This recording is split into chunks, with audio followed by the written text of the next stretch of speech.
And to other stories, an anti-corruption group in Abuja has tasked public officials to observe and obey the provisions of the extant law on full disclosure of their assets and liabilities before during their tenure in office. This, according to them, will help in curtailing corruption in public service in Nigeria. Helen Osamede-Akins reports.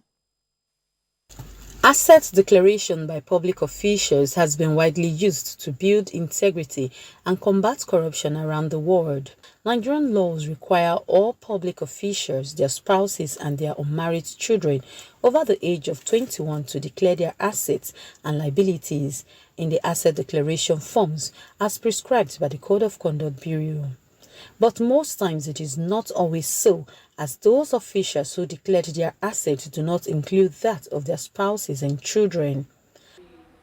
This group is concerned with a trend, as its recent asset declaration compliance survey reveals that more than 94% of public officials in Nigeria do not comply with the provisions of Section 15, subsection 1C of the Code of Conduct Bureau and Tribunal Acts on full disclosure of assets and liabilities. As the new government prepares to take over office in weeks to come, the group urged public officials not to only declare their assets, but adhere fully to the Code of Conduct Bureau and Tribunal Acts on full disclosure of assets and liabilities.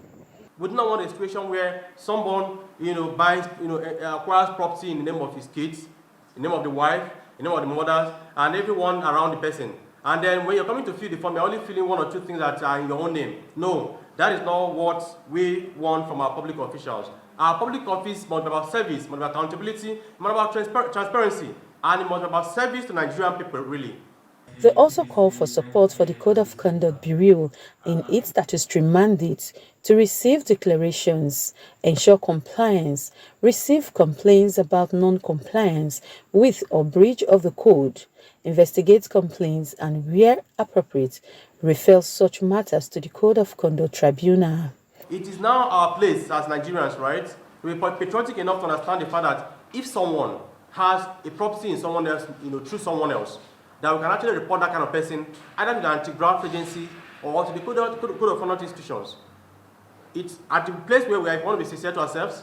It will be difficult for us to say that the Code of Conduct institution on their own will be able to verify or on the face value all the claims that the public officials will make.